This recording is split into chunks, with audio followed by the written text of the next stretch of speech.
Previously on So How About This? I don't need fucking Solo. And now, for the shocking conclusion of... I don't need fucking Solo.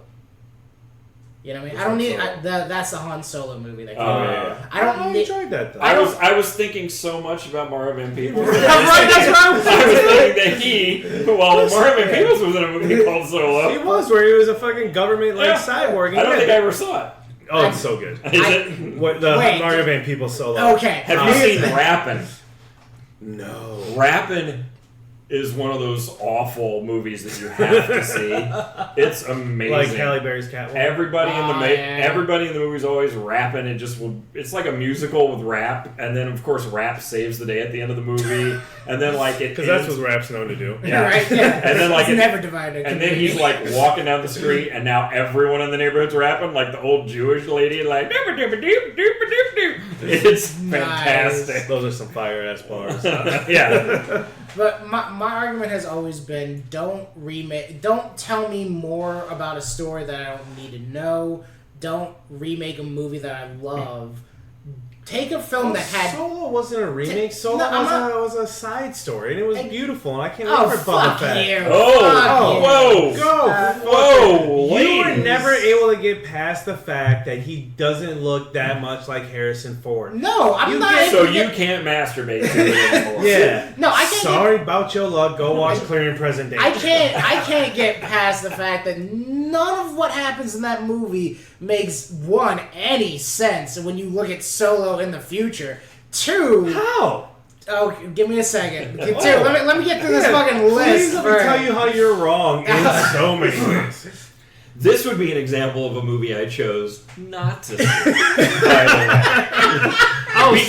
So sorry, you still want to get laid. Now, I said to myself, I'm going to die one day. I don't want to spend my time watching that movie. It was a good, fun movie. I've actually heard it's pretty good. Yeah. Well, first of all, anything with Woody Harrelson in it is going to be worth watching at least once. Bottom line. Here's one thing I need you Prove to do, me wrong. James. One thing I need from you is to understand that I have yet to ever understand his critique of anything. We can agree that a movie is a piece of shit, but his reasons for thinking it's a piece of shit, I don't even understand.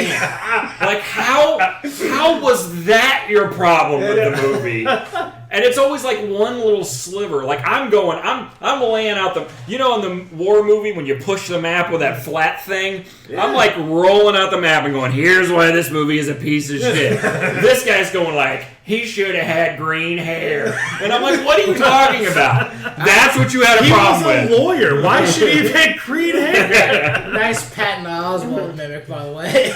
I didn't even know I was doing that. Really kind of with the explain out, yeah. It was good. No, that was a legit. I didn't know I was doing it. Shit, I lost my train of thought. Solo was terrible. Yeah, so again, so you can say it's nitpicky or whatever the fuck you want to. Sure, but I will, because it is. I'm saying even the thing where they go, where does Han Solo's last name come from? Right? When you just hear Han Solo as a character name, you go like, oh, this fits in with the Luke Skywalker trope and everything else. It fits. That's it. If you watch fucking Solo the movie, it's a fucking 30-second gag that's... It's a 2-second gag. Your concept of fucking time. Oh, whatever. This is what we were fucking arguing about. This right here is exactly what I'm talking about. I probably, if I ever watch it, will agree with Rafiq that moment in the movie was unnecessary. I am not going to paint that one moment across the entire film. Right. And go, that whole film sucked because that one... No, you know what? Fucking spoiler alerts. Because, I'm going to prove to you how fucking short this segment is. Okay. He's saying 30 seconds. I'm going to prove to you how fucking short this segment is, okay? Han, he's trying to hide from bad guys. He gets in line to be a fucking Imperial pilot. He's already like a pilot, but he's going to join whatever. Yeah. So he's in line. He's looking around, he's making sure the bad guys come. He gets up to the front of the thing, right? This is how long this is where your name comes from. This is what is your 10 name? Seconds. But this No, is stop. No. Rafik. Because Rafik said 30 fucking seconds. He's telling a story. You're talking about a joke. I'm just getting you up to the point of the fucking... This is where you start. This is where, when you talk about Han Solo's fucking whole name backstory, no. This is by the way, he wasn't standing in line for 10 minutes of the film. No, that didn't happen. No, I'm not saying 10 minutes. I'm saying 10 seconds. Okay. This is where Rafik's point starts. Han Solo gets up to there. He's up to there. All right, ready? Start timer. What's your name? Han. What's your last name? Don't really have one. All right, you're by yourself. Solo.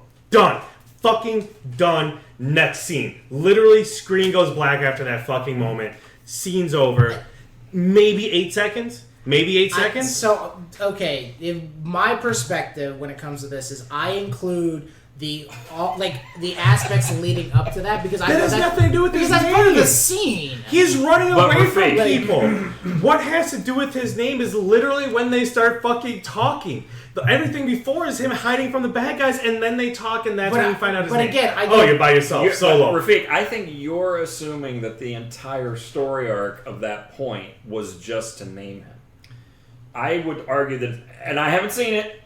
It sounds to me like it's the other way around. They were writing a story, and they were like, okay, let's have him try to join. And then somebody said, I see an opportunity for a joke here. We can say that his name's Solo. And it wasn't even it wasn't a big guffaw moment. You're like, you're by yourself. Okay, Solo. Boom. You're like, oh, that's how we got the name. Like, it's that. Okay, why are you going? Oh, that's how we got the name. Like it's something to be excited about. First off, it's not. But your fucking point. My point. We got so angry. This is the reason why I love you, motherfucker. But like that's. Here's what's sad now. Not only are the vaginas around us slapping shut, but this is being recorded, so in the future vaginas. We're basically destroying sex right now for everyone. Like when the alien apocalypse happens very soon, 100 years from now, when the next society of humans, the apocalypse happens soon, but in 100 years from now, when the next human civilization is digging through the rubbles, they're going to come across your laptop and they're going to find a power source. And they're going to be like, what is this? They're going to hit play. I don't know what Star Wars is. Do you know what Star Wars is? No. But my wife just said she had a headache and went to bed. She said, we could wait till tomorrow to try to repopulate the Earth. I don't know what's going on. What I like about your scenario is but we actually have Star Wars because we're aliens. We have it because we're once the aliens strike, they're not going to make more Star Wars movies. But that literally is a Star Wars. That's his point. Wait, they used to be entertained by this? We just did this thing called Independence Day. We just did that. But it does sound like that guy, James. Well, no, Rafik kind of pointed. No, he didn't. Where are you going? This is the new religious war. Is that fucking end of the Simpsons episode? And you know what? If anybody defends the fucking prequels, we gang up on them because fuck you. Just the previews. Yeah. I don't even care. Fight me all day. Just the previews for the prequels made me mad, and I refuse to watch them. So I go 90%. I hated the prequels. There's one thing about Attack of the Clones that I did like, and it's that big fucking battle scene at the very end. That was alright. Yeah, where you're watching the two armies collide. Yeah. Because I like watching that in theaters, especially on IMAX. I was like, holy shit. But then they ruin it fucking 5 minutes later when fucking Natalie Portman, what's her fucking character's name? Padme, yeah. When Padme falls out of the fucking rescue chopper and she starts that's so weird. And she starts running across they don't hey, we have these future engines, we can go straight up and down, left, right, we can hover, whatever. Hey, she fell out. Alright, cool, she's good, man. Let's go ahead and fuck it. We'll that's only our queen. She'll find her way back. Yeah, we'll figure this shit out later. She has the worst run, 90-degree arms, elbows, fucking fucking preschool flip books. Just beep, beep, beep, beep, Dude, what the robot running. No, it's fucking that was the only one that I saw. I saw the trailer for fucking Phantom Menace and I said no. And then everybody that saw it was like, you made the right choice. And then Attack of the Clones came out, and I went to give it a shot. I missed some parts because I was watching. I was like, I need to get a cigarette. And then seeing 80% of it never made me go, I should catch that other percentage. Or it made me go, I should watch any of these other movies. Yeah. It made me go, I'm done with this shit. One of my favorite things about that scene of her falling out of the like rescue chopper or whatever is like they're still flying away and her character will show up later, right?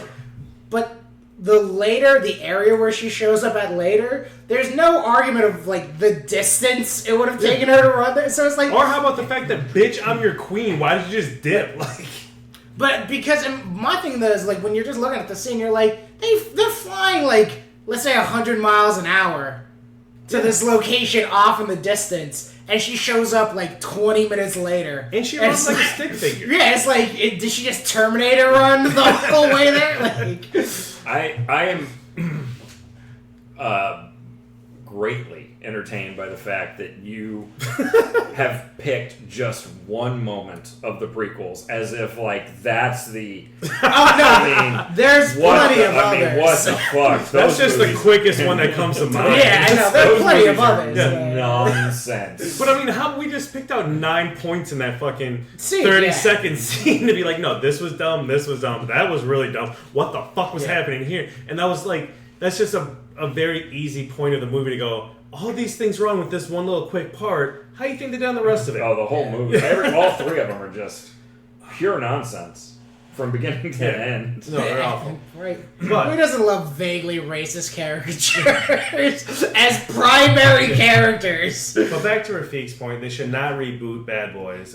It's not enough of an original concept to reboot. Yeah, It's a buddy cop movie. Was it a great movie the first time? Did we have to? I mean, it was a solid film. I'm saying it was wildly entertaining. Yeah, it's definitely. I'll put it like this: it was definitely the Fast and the Furious before the Fast and the Furious. Dude, Martin. I never saw any of those. I never saw a Bad Boy or a Fast. And you know what? I'm fine.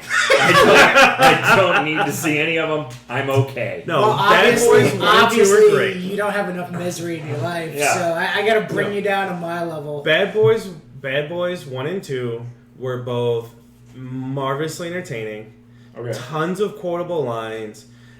Like, you're not gonna look at it and go like, how did this not win a fucking Oscar? Absolutely not. Yeah. But you'll watch it. If you watch each of them one time, you'll be happy about it. Yeah. You know what? That was not a wasted time. No, it's all right. It's the same thing. It's a good popcorn flick. It's a good.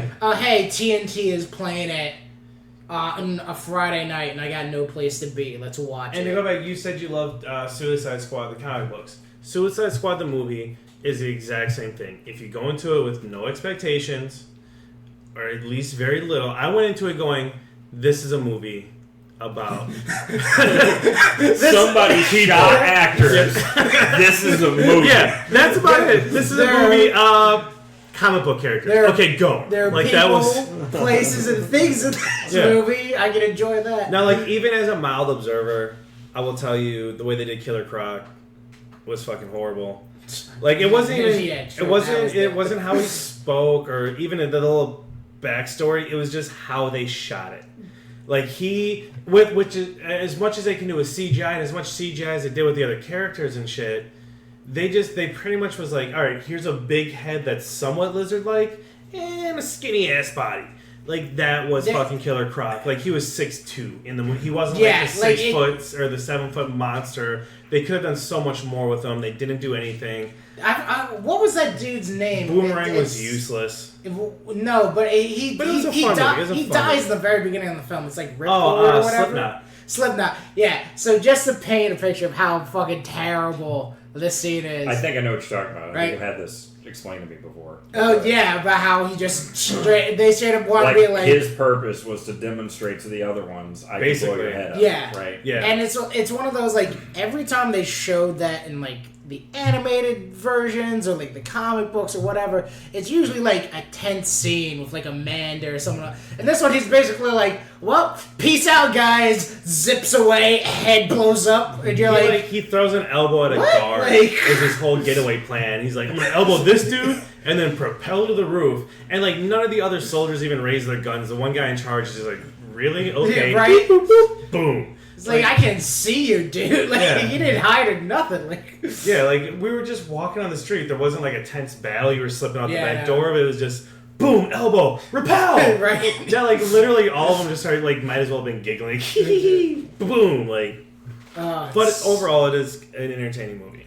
But my argument though about reboots as a whole is I go, don't reboot good movies. All right, so here's my question.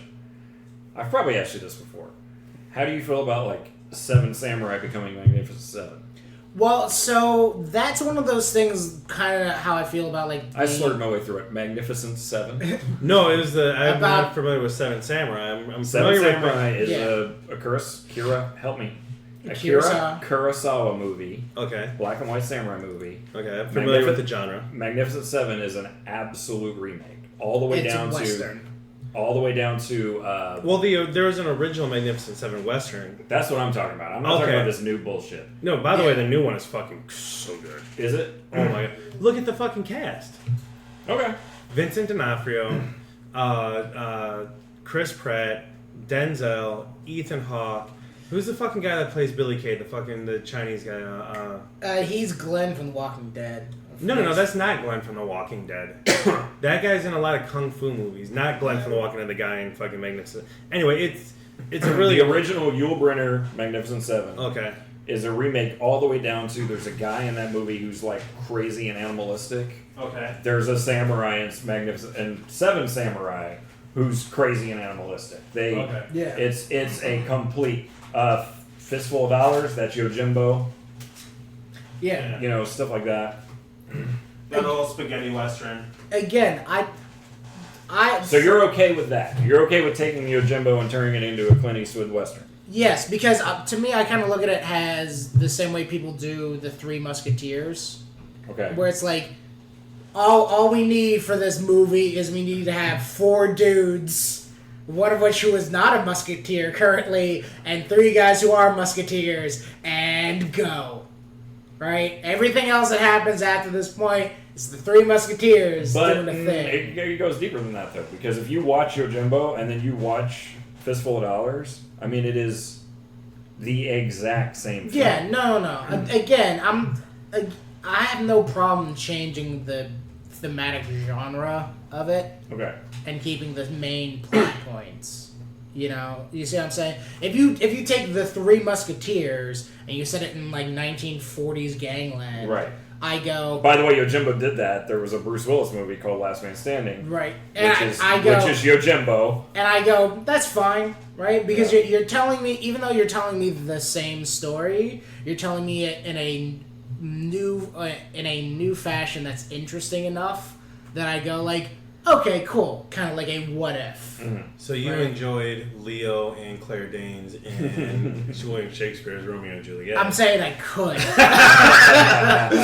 You know what? I did. Actually, but I fuck could. it, I did enjoy the shit out of that movie. I do like that movie a lot. I've liked a lot of the different iterations of, well, I mean, pretty much like that whole like forbidden love story, like we're sneaking around, our families killing each other. Like, I've enjoyed a lot of those different types of movies. Yeah, well, I mean, like it's one of those things where like the fucking Leonardo DiCaprio Romeo and Juliet film, everyone goes like, it's kind of a guilty pleasure. You know what I Did you mean? see Like, the Ethan Hawke Hamlet? No. no. It's awesome. Instead of a kingdom, it's a corporation. It's the Okay. corporation of my brain just collapsed. Wherever the fuck Hamlet's from. It's the It's name. them. That's the name of the Okay. corporation. Verona, It's like Valencia.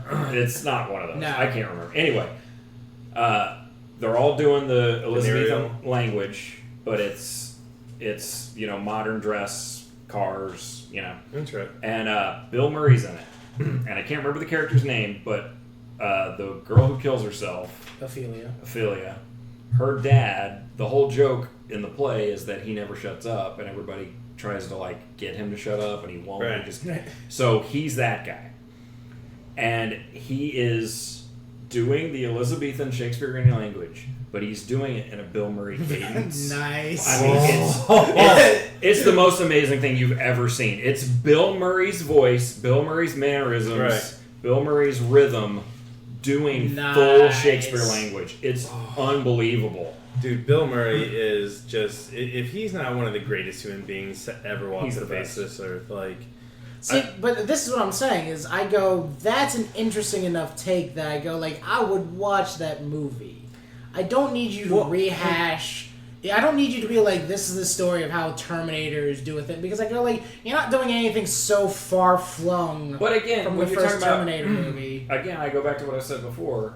You're not going to convince me that this new Terminator coming out is a reboot because fucking Lyndall Hamilton's in it and she's old. Well, I'm not talking about and she's this. playing Sarah Connor. And she's playing Sarah Connor, who got old. Yeah, I'm not talking about this movie in particular. Okay. I'm just saying, like, when they do a reboot in general, when they go, we have Terminator, and I think the one that they tried to be like, this is the restart of Terminator was like Genesis or whatever. I heard that was incomprehensible. Right, and Dude, it was so bad. I go... I tried. Right, I go, don't do that. Yeah. If you want to do, this is the same Terminator universe, but this is the movie now with old Sarah Well, Connor. isn't that what they did with, like, Salvation? They kind of... I think so. Alright, how about this? How do you feel about... not a reboot, but a... obliterating everything that happened in between. So, Halloween 2018... obliterates 2 through, I don't know, 10. Like, those movies never happened. It's Halloween 1978, Halloween 2018, and all that shit in between. Because it wasn't like the first 30 minutes of that or so about like the 78, and then it just fast forwarded time, like to refresh the. I think you're thinking of the Rob Zombie movie. So yes, I am. I gotta be honest and say I don't have an opinion on that. Okay. I haven't seen enough of those moments. All right, well, how about Planet of the Apes then? Because Planet of the Apes is the same thing when they came out with Rise, Dawn, and War. That was a reboot. That was a straight reboot. Aren't they like more prequels to the original films though?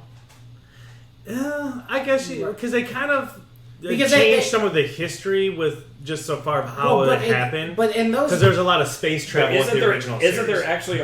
I've never seen those movies, but isn't there actually a moment where Charlton Heston's rocket shoots into space, where you go like? But it doesn't go. Those are the characters like. But see, like Caesar was one of the space monkeys that went and then came back, but like in the so they did change the details. They changed little pieces of it.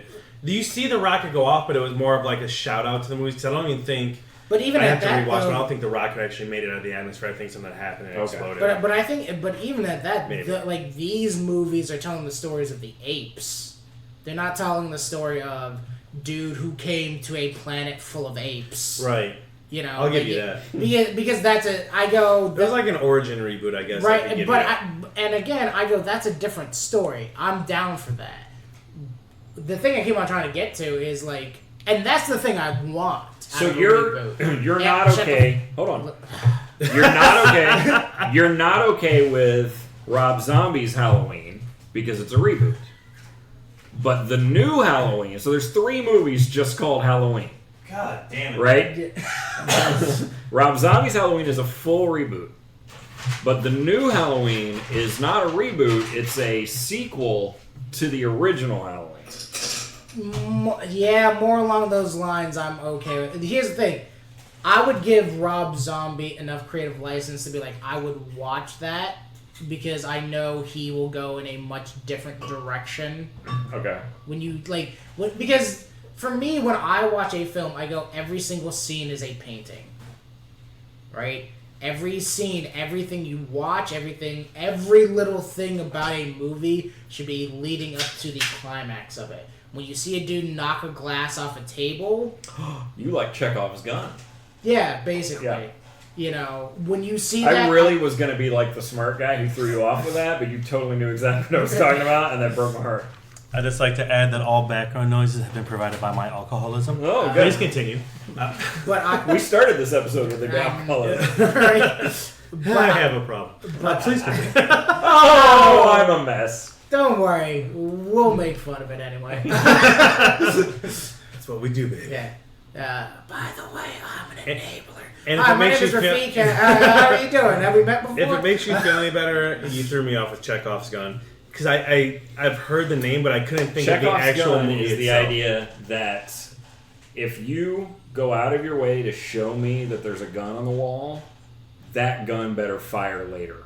Right. Okay. or someone should try to fire later and find out that it's empty, or you know, Or it has to have some importance. It better come in. If Right. you show it, if it's not a casual thing, if you show me this, you better fucking use this. Right. And if you're describing the room and you just, I'm thinking novels right now. You're Yeah. describing the room and you're.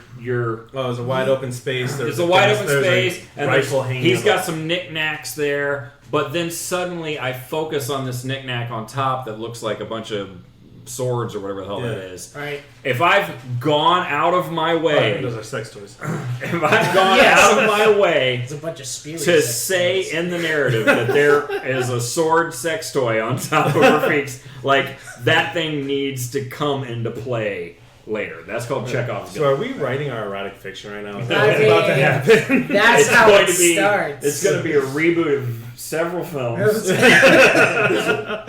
And then they all fucked. So I cut you off for the 600th time. Yeah. Reboots, Rob Zombie. Right. Because I go, and this is the last time I'm going to try this fucking sentence. I'm not gonna Shut the fuck up. I go, do not reboot a movie that I've already seen. Right? Let me finish. Okay. If you're going to reboot something, reboot a movie that had promise. Like, the story was solid, but it just failed because you couldn't get the right pieces together. Now, you know you just contradicted yourself. How? Because you said Halloween, I'd like to see Rob Zombie's take on that, so I'm okay with him rebooting that.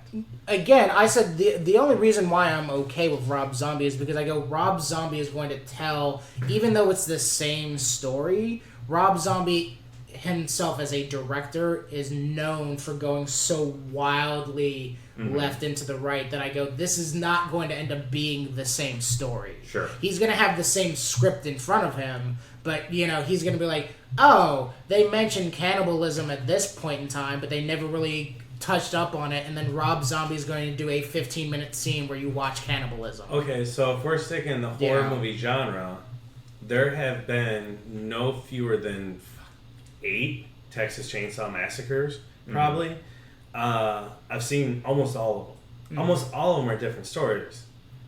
But so you feel a need to have all of those different versions, even though they're all similar stories. They all focus around the family and mother and the sheriff and Leatherface, but like they're all different how it all plays together. So you're okay with each and every single one of those, even though a lot of those were fucking trash. As much as we like Matthew McConaughey I talked about before, he's in one of them with Jessica. He's not the one with Jessica Biel. He's in the one with Renee Zellweger.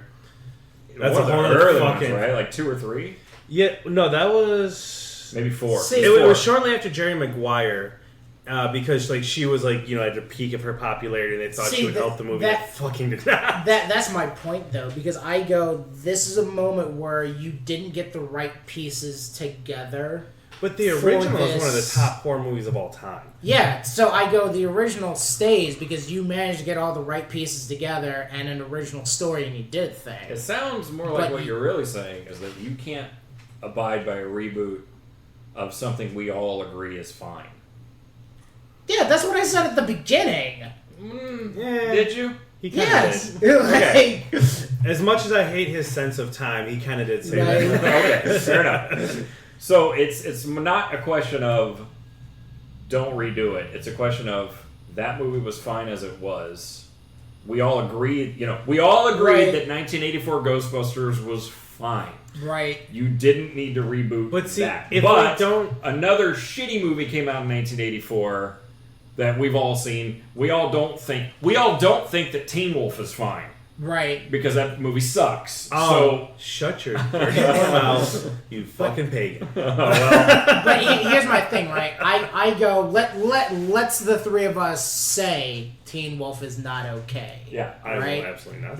Just fucking he won't even go along with your thought experiment. Right. 2 out of 3 say that bullshit, and one of us is smart. All right, that was a little far. Yeah, so you're not one, and I guess you're saying Alan's not not smart. Well. So, how dare you insult Alan like that, you jackass? Thanks for sticking up for me, pal. I was ready to just accept that I'm not smart. I'm fine with it. Yeah, I've always kind of had that idea. But I go, if you take Teen Wolf and let's say we say it's not a good movie, I go, does it have the elements that it could have been a great film? Fine. Then reboot that. The example I always give is I look at the Good Burger movie, right? Because I go, that was a film. That was a film that had a very specific late 80s, early 90s track mindset to it. If you don't watch that Nickelodeon show, then you're not gonna like the movie. Right. And I go religiously. You can't watch it occasionally. Right. You have to watch that show religiously. It's the same reason that fucking Borat didn't kill that fucking what was the other one he did? Boris? No, the Bruno. Right. Bruno didn't do well. No, Bruno didn't do well. Borat should not have done as well as it did, and it only did good on the first. Everybody went and saw it the first week, and then everybody after that was like, I don't really need to. Well, a lot of that was people also spoiled it too, because once you see Borat and then you start telling somebody about Borat, there's nothing you can share that is not immediately ruining that joke. Yeah, but that whole I love Borat when he was on the Ali G show, but everything I did. All right. Yeah, but my point is you take a movie that has, promise, and you just couldn't get it to work or whatever, and you go, all right, this is a solid story. Let's try it again and do something different, and maybe this time it will work. You know what I mean? Because I'm more willing to watch. Okay, here's a movie we can all agree sucked. The Fantastic Four. Which one? Never mind, my bad. Yeah, you're right, my bad. Yeah. Silly question. I said which one, and both of them just looked at me like, the fuck? Was that English that you spoke, sir? No, I'm sorry, yeah. The original one was okay. Silver Surfer one was, And Are we going all back to the original unreleased Corman one? No, not that far back. I'm going to the Jessica Alba, Chris Evans. Yeah. That one was okay. Which, by the way, just going to point this out, it is super weird now that Chris Evans has played two characters in the MCU.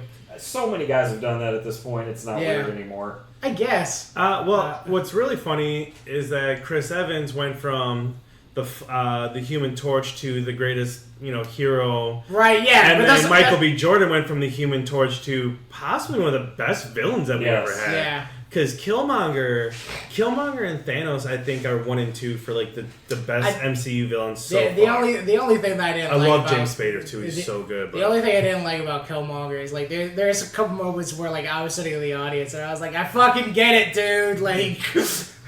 My favorite, one of my thing I liked about Killmonger is that he was right. Yeah, he was so right. Well, but he was a dick, and he wasn't concerned about human life. But he was so right. One of my favorite movies or moments ever going to a movie in the theaters was, and this is of my entire life, is when I went and saw Black Panther, and I went during the day during a Tuesday, or no, I went during the day during a Tuesday or Thursday, whatever day was released. I went as early as I could the next morning, and there was a couple black groups, the theater was still pretty much full, and I could see a couple groups of black people spread out or whatever, and when Killmonger comes into the palace and they discover who he is, and he looks at fucking Vivica Fox and goes, "Hey, auntie," you could hear every pocket of black people just go, "Ah!" See, and that's my point. What am I missing there? Why is that so great? Because that's just why did that for me? That's black. Because auntie is hey, just Mima. Well, I know what an auntie is. I don't know why that's so. It's important. just the most hoodish way to say it, and you're in the palace of the African queen. Right. So, but that's my point. I go, don't remake fucking Black Panther. Oh, God, remake the Fantastic Four movie, because I will sit through a shitty reboot of the Fantastic Four until you get it fucking right. Well, what I heard is that the last reboot, the one with Michael B. Jordan, that was such a pile of trash.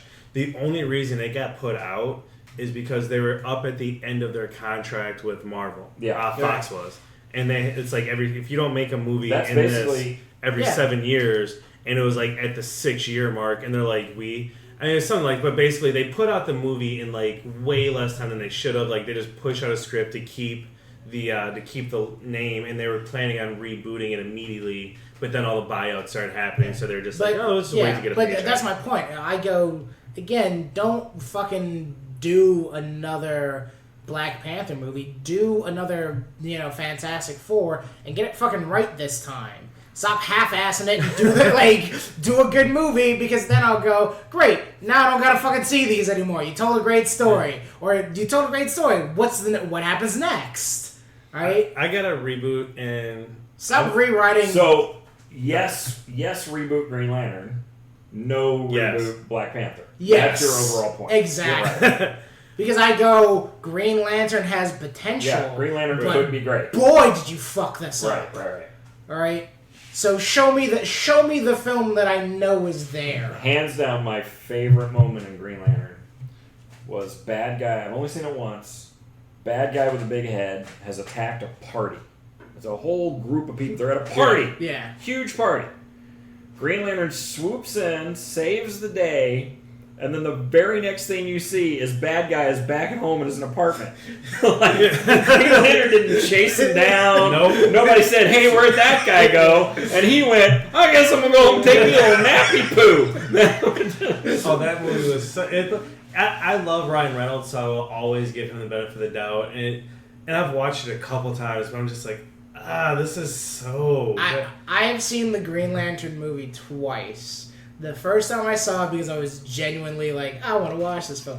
And the second time I watched it, I was watching it with this girl that I was hooking up with, and we specifically watched it because we were drinking and just pausing it every couple minutes to just unload. How about the fact fun that, of the like, film. how about the fact that Kilowog trains Hal Jordan, but it's not a montage. Yeah. He's just giving him fact. Right. Next fact. And then at the end of the movie, he like elbows somebody and goes, hey, I train him good. Right, yeah, exactly. You guys trained for 20 minutes. Yeah. Like, You told him this is how you do this. You didn't help him do it. You're just like, this is what you do when you want to do this. Well, how do I get to that point? You'll figure it out. Right. You're a smart kid. One of my favorite things is, like, Kilowog doesn't even train him throughout the whole thing. No. Like, Sinestro shows up. Oh, right, Sinestro Right. training him. And then, And like... just starts beating his ass. Right, yeah, exactly. And it's like, what's going on here? Like... Alright, I'm going to pitch you guys a reboot. Okay. And I guarantee you... Now, are we two separate film companies? Are we partners in the same company? How's this go? You know what? Yeah, let's. I wasn't gonna do it like that. Let's make this a little game. All right. So we'll bid for the movie. Tell me how many millions upon millions of dollars and royalties you would give me. Okay. I'm gonna remake Killer Clowns from Outer Space. Okay. Starring Dwayne The Rock Johnson As the lead role, the teenager. No, it wasn't. The sheriff. Dwayne The Rock Johnson. The sheriff. No, the sheriff was more of the lead than the teenager. Okay, all right. So the sheriff. I want Kevin James to do the screenplay and do the write-up, and I'm gonna let James Gunn direct, or not James Gunn. I'm sorry. I'm gonna let oh my god, fucking Cameron.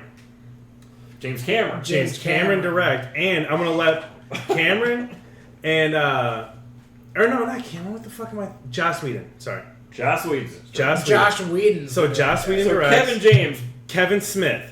You said Kevin James. I did not say Kevin Yeah, James. you did. You can absolutely literally said go Kevin back and James. see. I just really want to put James in this. All right, let me start over. Kevin Smith is The right. Rock. I'm The Rock already stars. Kevin Smith does the write-up. Joss Whedon directs. And you can go as fucking campy 80s sci-fi as you want, or you can go as... I'm going to let them control that. So basically what you're saying is... How much money do I get? I'd like to pitch a movie where these masters of their art do their thing, and I just profit off of it by having... I just realized that you're not even involved in the film. No, got it. What if we got all these other guys? I haven't talked to any of them, but what I'm if... a liaison. No, I'm sure I'll play like a delivery guy or something. It's fine. But like that's the That's what I would want to see remade. Nah, I want to see that reboot with like as an avarice-driven piece of shit film producer, I will fund this project. As a fan of movies, every element you added to it made me want to bury myself further into the ground. What do you have with The Rock? I don't have a problem with The Rock, but has he done anything spectacular?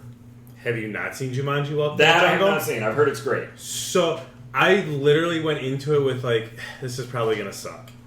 And I would imagine it's gonna suck. Kevin Smith writing makes me want to shoot myself right in the dick. Get the fuck And out of here! Joss Whedon's a good director, but there's only so much. By the way, Killer Clowns from Outer Space, it's The Blob. It's 100% the exact same film. It's The Blob. An asteroid kills a homeless man. 2 teenagers go to the police. The police go, "Oh, you crazy kids!" I mean, it is step by step. When in The Blob did they find a spaceship with giant candy wrapped human beings? That's the only. And you see a clown, and the clowns attack the fucking punk rock with the band. Yo, look at this clown, dude! What? I don't have a problem with Killer Clowns from Outer Space. I'm just telling you, it's The Blob. Watch the '60s Blob. Watch Killer Clowns. I've watched the Killer Clowns more than the '60s Blob. The Blob was okay. I don't know that Joss Whedon's the guy for The Blob. See, or for Killer Clowns. My issue with this film project is the elements you described all sound great, but Josh Whedon's sense of writing is completely different than Kevin Smith. That's why Joss Whedon doesn't get to fucking write it. Joss Whedon gets to fucking live out Kevin Smith's adventure. But that's what I'm saying, is even from a directorial standpoint, all right, so let's replace him with somebody like Whedon is absolutely going to restructure the script to make it a Whedon film. Right, and that's my argument against it, because I go... Right. But who else would you have directed? As a piece of shit avarice director. Right, yeah. You said these 3 names that I've heard before, go. Click, okay, yeah, so right. pull out Whedon, and who would you put in? Because I want somebody with a sci-fi background. That's the thing. I think that with a film like I'm not talking as a You could go Cameron. I'm not talking as a film producer now. I'm talking as somebody who likes movies. I would actually go with somebody more indie minded. I couldn't give you a name off the top of my head, but I wouldn't be against and I'm gonna say this wrong, Taika Waititi. Tell me something that person has done. Ragnarok. Oh yeah, he's great. Yeah. You know what? Sold. As a fan and a producer, now I'm interested.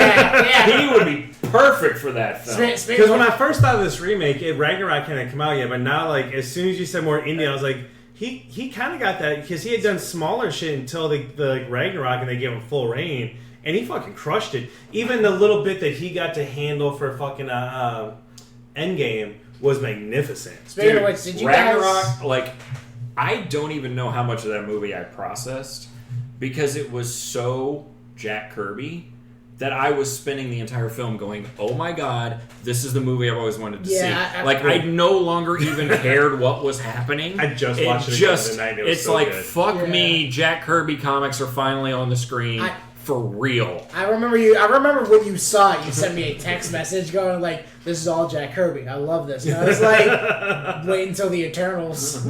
Oh, fuck me. That's right. The Eternals is coming out. That's going to be good. Oh my Ragnarok God. 2 is coming. Which is weird to me. And you know that DC gave the New Gods to that girl who made A Wrinkle in Time?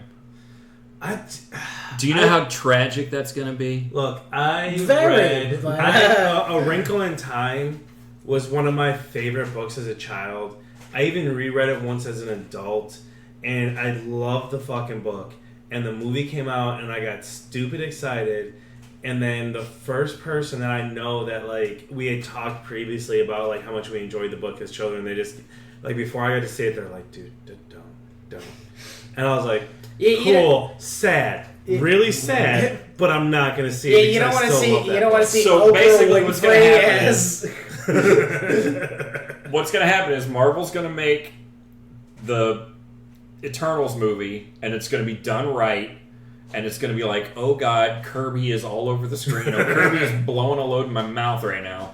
And then the woman who made Wrinkle in Time is going to make the new gods. And instead of having that same emotional, it's just going to be like, why is this happening? But as a Suicide Squad fan, you're getting a complete reboot under James Gunn. Now that is exciting. And my James Gunn understanding is magnificent. My understanding is that he's also a big fan of the original comics, which is if all of that is true and he's allowed, because here's what happened with the other guy. The people who cut that movie together literally are trailer people. It's My company works with them. They're called Trailer Park. They're really good at making film trailers. And because the film trailer got such a great response, Warner Brothers went, I know, we'll give a narrative to people who cut film trailers together. And Trailer Park cut together a fucking movie called Suicide Squad. So, my point is, if James Gunn is left to the fuck alone, he'll make a great Suicide Squad movie. What you're telling me, though, what you, Alan Dempsey, are telling me is that Jared Leto is not the greatest Joker of all time? I didn't even see the movie. I couldn't even answer that question. Okay, alright. Here's what I'll say about Jared Leto. You saw the movie. You saw the trailer. Like that. Okay. Look, I honestly don't think he was bad because of something that I read before that I saw the movie, and so when I went in the movie, I had this in the back of my mind, and it made way more sense. A lot of what people were saying was that it doesn't look like the Joker, it doesn't act like the Joker, but they're thinking of the original Joker, a Joker who would have come to adulthood through the system in the 80s or the 70s or whatever. So you're looking at a movie in 2000 and what was that, 16, 17? Something like that. Yeah. So at that point, Jared Leto's Joker was in his late 20s, or probably mid-20s, I think, is the way they played him. Maybe early 30s. So he would have gone through the juvenile detention center and all these like jails and shit in the late 90s, early 2000s.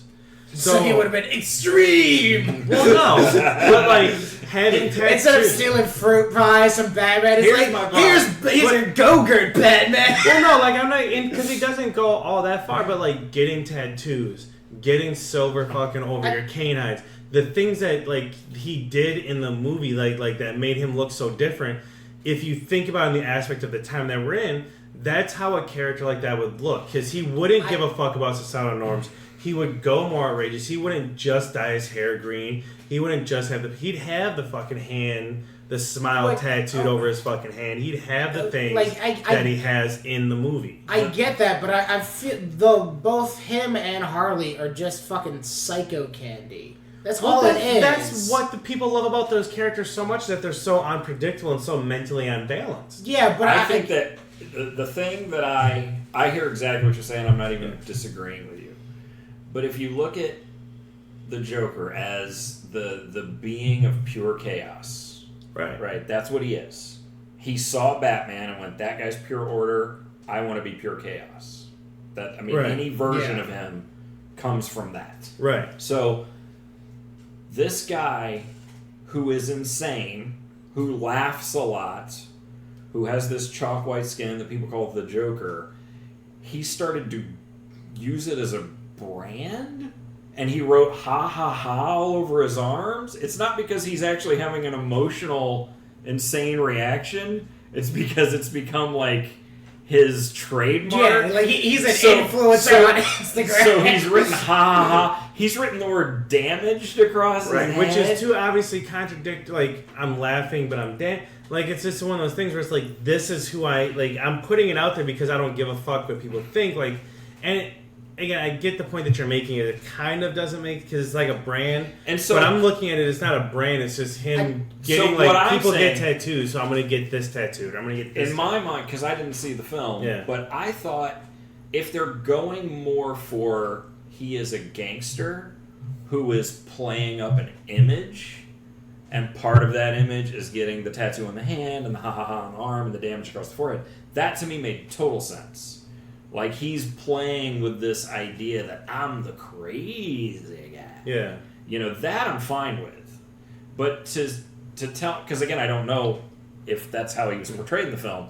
But to tell me, like, he is legitimately an insane person who laughs all the time, and then he went and got ha ha ha on his arms. Like, I don't get that. The way that he plays it in the movie is that he's the absolutely insane guy who has enough. Like, where I think what you're saying is that he's gangster with a little bit of insanity, so he plays up the insanity. Right. Whereas the way As that a brand. the way that he comes across in the movie is more that he's insane with just enough sanity, like just enough gangster in him, like where they're steering the insanity. Like it's not, and that my like the insanity is in the forefront, but there's just enough mindfulness about him which I think has always been the character, because he always has a huge empire. He always has minions, and he always has so like he's crazy. I'm also, as we're talking, I'm thinking about Gigi Allen, who was a crazy person who would get tattoos on himself to let you know, oh, by the way, I'm the crazy guy. Yeah. You know, so fair enough. My issue, though, is that when you look at the Joker as a narrative force in something, he's a force of nature, right? He is. I don't have a problem with reinterpreting. I don't have a problem with going, like, I want to do a gangster thing with this guy. Because, okay, if I want the Joker I've loved since I was a kid, I've got thousands of things I can read. It doesn't need to be my Joker every fucking time. Right. And that's fine. But again, I go, reinterpret the character, but you need to keep the spiritual essence of the character in some shape or form. What? Because when I watch Jared Leto on the screen, even if you're going, oh, he's more of a gangster than he is an insane person, there's no moment where I felt like this is a force of nature, this is something terrifying in himself. This was more of a, like, this is a guy who got hired to play the Joker. If somebody had come on screen and, like, halfway through the film been like, hey, by the way, you're doing a great job as the boss, right, boss? I would have been like, got it. Like, I see what you're saying, the force of nature thing, and I don't disagree, but that is a more modern, since the 80s. That's fair. Prior to that, he really was just a criminal. Well, we really got so absolutely spoiled with Heath Ledger. And Mark Hamill. Like, I mean, Mark Hamill, yeah, but like the on-screen persona, like the visual representation that Heath Ledger brought through with every fucking nuance, every body movement, like that is some of the best work that I've ever seen of any character, where you have an idea of the character established already.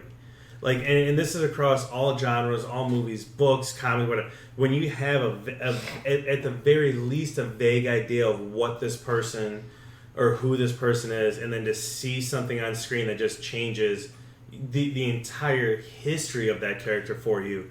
Like, Heath Ledger was just holy fuck. But again, my argument there, though, is you watch Heath Ledger in that thing, and you still feel like the Joker is a force of nature. Well, like you said, that's a newer concept. Yeah. So he has that, I'm a force of nature, this is something new. He also has that history, but he's very cunning in that movie.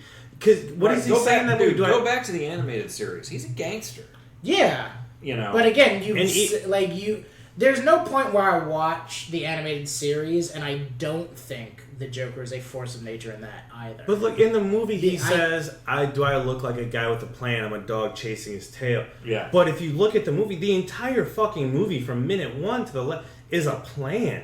And not just a very intricate, like from his first bank robbery until fucking setting the bombs on the ships. Everything is a plan, intricately planned and brilliantly, and the whole time everybody else in the movie is looking like, oh, this dude's just batshit crazy. And he is, but he's also fucking brilliant. But that's the force of nature thing, again, that I'm getting at. It's just like, this is a thing that you're watching, and if Batman is pure order, he is pure chaos, right? Oh, yeah. He goes, I don't have a plan. Meanwhile, the whole thing is a plan ever. Did you ever read No Man's Land? Yes. Did you ever read No Man's Land? I did not. Gotham gets hit by an earthquake, and America just basically votes not to rebuild. Yeah, they're like, fuck and this they place. blow the bridges. They give everybody in Gotham like however much time to get out. They blow the bridges, and just it's no man's land now. Joker steps out of Arkham, and everybody's kind of like, hey, you're ready to do some crazy shit now, right? And he goes, no, I think I'm good. because his world has been realized now. It is pure chaos, and he's just like, I think I'm okay. And the minute that the people like revote, and America's like, all right, we're going to rebuild, and they're starting to reestablish, and Lex Luthor gets involved, and he's going to pour money in. The minute that happens, that's when the Joker strikes, because he's like, no, fuck that. Yeah. You're not going to refix all of this. This was my world that I wanted the whole time. You were leaving me alone. I was so happy. Yeah. It's great. All right, boys, we are at 147. Wow. This is the longest episode we've ever had. Holy shit. Right? Yeah. All right. James, thank you for coming. Not a problem. Hopefully I was entertaining. I think you were. Yeah. I'm Alan Dempsey.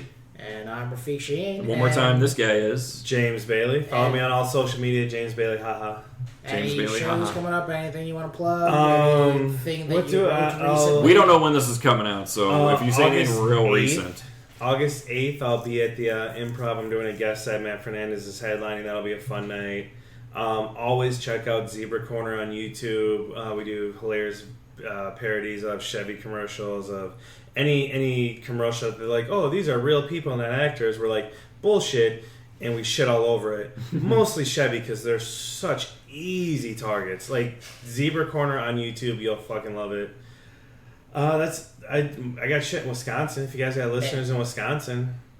Okay. Yeah, sure. we have... Well, we're part of what is known as the internet. So people in Wisconsin can find us. Right. They absolutely can. I will promote this to my friends in Wisconsin. But yeah, the 23rd, I'll be at the Nomad doing a roast and peace show where you do 15 minutes of comedy, and then every other comic on the show tears you to pieces and you have no rebuttal. So me and my insecurities are looking forward to that. Yeah. Oh yeah, I'm gonna cry. It's great. So James Bailey, haha, Zebra Corner, and so how about this? How about that?